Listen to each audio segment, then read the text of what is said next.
இங்க ஒரு ஆடு வந்து குட்டி போடுதுங்க. அந்த குட்டி எப்படி இருக்கு தெரியுமா?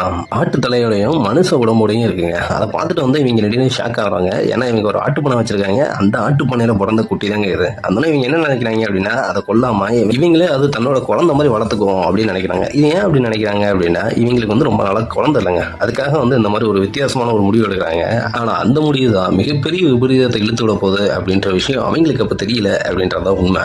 அதுக்கப்புறம் பாத்தீங்கன்னா அடுத்த நாள் அந்த ஆடோட உண்மையான அம்மா வந்து எட்டி பாக்குது. என்ன அப்படின்னா இதோட குழந்தை தானே அது. ஸோ வந்து அது எப்படியாவது பார்க்கணும் அப்படின்னு வந்து வருது. அது வந்து இவளுக்கு பிடிக்கல. ஏன் அப்படின்னா இவ தான் அந்த உண்மையான அம்மா அப்படி இருக்கணும் அப்படின்னு நினைக்கும் போது இந்த ஆடு வந்து மறுபடியும் வந்து பார்த்த உடனே இவளுக்கு வந்து ரொம்பவே கடுப்பாயிடுச்சு. அப்போ என்ன முடிவு பண்றா அப்படின்னா அம்மா ஆடை எப்படியாவது எதிர்த்து வந்து தள்ளி வைக்கணும் அப்படின்ற மாதிரி யோசிக்கிறா. அதை யோசிச்சுட்டே நைட்டு தூங்குறா. அன்னைக்கு நைட்டு பார்த்தீங்க அப்படின்னா அவ கனவுல வந்து கொடூரமா ஆடோட இமேஜ்லாம் வந்து அவளை பயங்காட்டுறது. ஸோ ரொம்பவே பயந்துடுறாப்ல. அதுக்கப்புறம் பின்விளைவுகளை பத்தி யோசிக்காம அந்த அம்மா ஆடை சுட்டு கொண்டுறதா. அதுக்கப்புறம் என்ன நடந்தது தெரியும்னா நம்ம சேனல் சப்ஸ்கிரைப் பண்ணி